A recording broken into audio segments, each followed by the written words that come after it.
Final de jogo e mais uma rodada do Campeonato Paulista da Série A3, sexta rodada, o jogo terminou entre Rio Preto e Votuporanguense, Votuporanguense venceu, estou ao lado do estreante, treinador da equipe do Rio Preto, Oliveira, comenta em relação a esse jogo.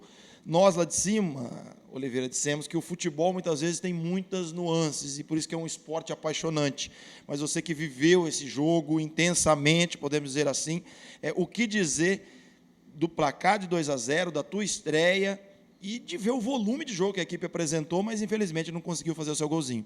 A gente fica triste pelo resultado, né? Obviamente que nós queríamos um resultado positivo, né? E feliz pela desenvoltura, né? Pela compra de ideia dos jogadores. Nós trabalhamos aí 2 períodos, 3 períodos, e os caras já assimilaram aquilo que a gente queria, executaram dentro de campo, né? Criamos ali inúmeras oportunidades. Eu acho que o placar foi totalmente injusto, nada contra a Votuporanguense, mérito deles que tiveram a oportunidade e fizeram, mas totalmente injusto no que se diz a futebol. Mas como no futebol não tem justiça, né, a gente acaba sentindo o gosto amargo aí da derrota. Bom, como você disse, sai satisfeito por um lado por ver essa produção, meio campo para frente, o Rio Preto jogou de uma forma, literalmente, de quem quer impor o resultado, propor o jogo. O quanto isso também te deixa tranquilo para dizer, estamos no caminho para mudanças. A tendência pode ser o crescimento de agora em diante. Ah, não tenha dúvida, não tenha dúvida. É o que eu te falei, se com 2, 3 treinos os caras compraram a ideia, agora que nós temos uma semana para trabalhar, essa compra vai ser maior ainda. Então, quer dizer, a tendência é evoluir. Creio pelos jogos que eu vi do Rio Preto anteriormente, para esse, nós evoluímos muito. Principalmente em quesito de jogar, de ficar com a bola, marcar pressão na saída de bola, roubar essa bola, criar oportunidade, tentar pifar esses jogadores nossos ali de frente, né? Tanto os beiradas como os novos. Os meninos que entraram no jogo, no meu modo de entender, principalmente o Hugo de um lado, do outro lado o Henderson, entraram bem na partida, né? Também dentro daquela ideia que nós queríamos, que era sufocar o adversário, pressionar e tentar fazer o gol até virar o jogo. Infelizmente não conseguimos, eles se fecharam bem também. Chegou um momento do jogo ali que eles estavam com 4 zagueiros se defendendo para tudo quanto é lado. E aí no final você toma um gol daquele totalmente impedido, o jogador da Votuporanguense.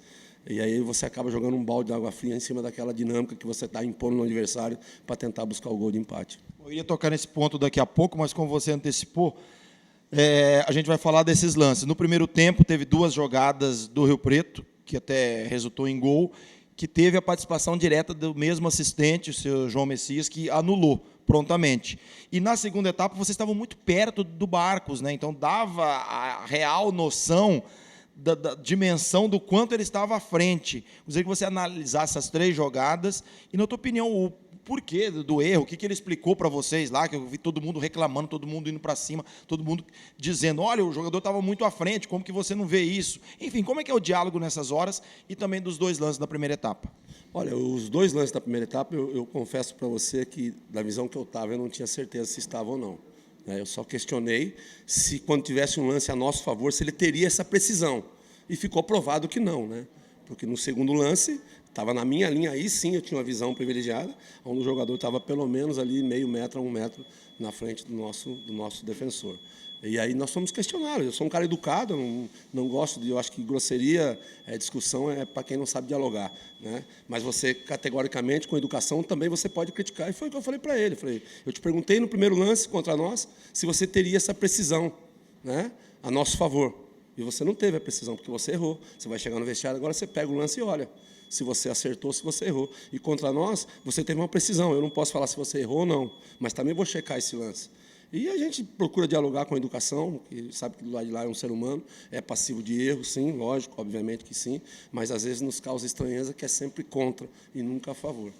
Eu também, o teu caso lá, além dessa postura, foi tentar acalmar os jogadores, né? Porque eu vi o quanto eles também cercaram a arbitragem, reclamaram, porque muitos, como você, tinham a certeza, né, do impedimento do Barcos.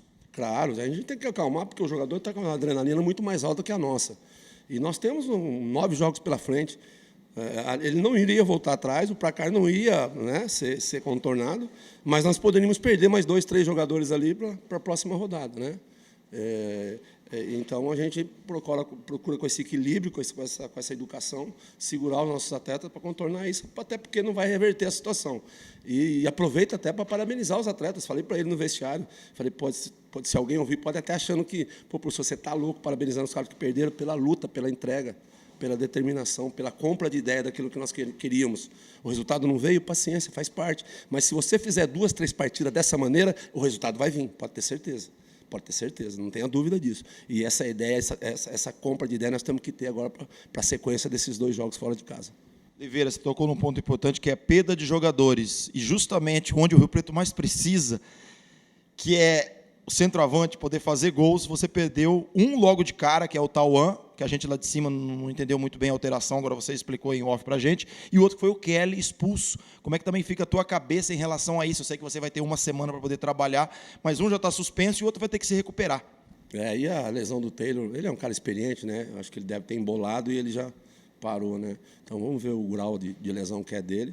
O Kelly está fora na próxima, foi expulso. E nós temos o Elbinho, vamos trabalhar em cima disso, né? Vamos recuperar os caras, fazer eles entender a importância que é a gente manter essa postura, manter essa compra de ideia que nós tivemos nesse jogo, que eu tenho certeza absoluta, sem nenhuma. Se a gente manter essa compra de ideia, a gente manter essa entrega que nós tivemos hoje, esse comprometimento com a competição, essa luta, esse duelo com o adversário, nós vamos sair dessa situação, pode ter certeza.